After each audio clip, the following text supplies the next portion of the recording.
As part of attempts to increase the capacity of hydro-solar electricity in the national grid, the APPO Authority announced plans to construct hydro facilities on the Pra, Ankobra, and Tano rivers.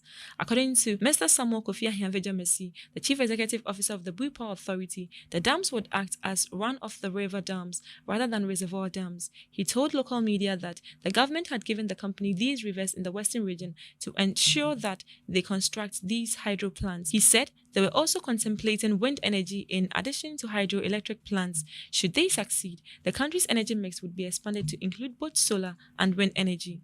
He emphasized, however, that the BPA is the first business in West Africa to actually combine solar and hydropower. The African Energy Bank, which aims to advance oil and gas projects across oil-producing member countries, has received a $5 billion pledge from the African Petroleum Producers Organization. According to the news agency of Nigeria, Dr. Omar Ibrahim, the Secretary General of APPO, made this announcement alongside the Afri-Exim Bank at a press conference conducted in conjunction with the 24th World Petroleum Congress in Calgary, Canada.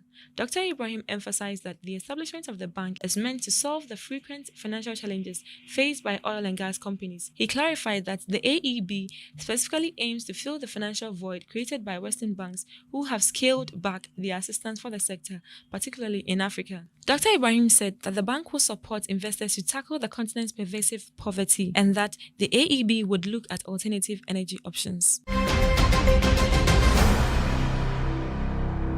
European companies have stated that China needs to do more to boost domestic consumption since its massive investments in the production of electric vehicles have raised understandable concerns in the EU.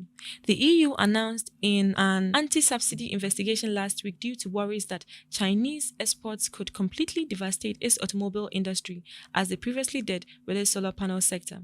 Instead of assisting consumers, China's leaders have placed a priority on growing manufacturing and exports, particularly of electric vehicles, to help the country's pandemic-damaged economy.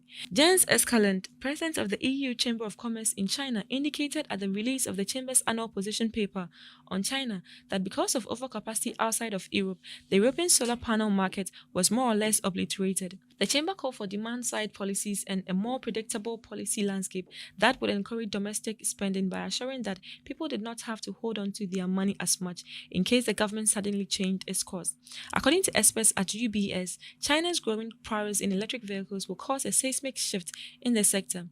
In contrast to barely 3% last year, they predict that Chinese brands would account for 1 in every 5 automobiles sold in Europe by 2030, hurting well-known nameplates.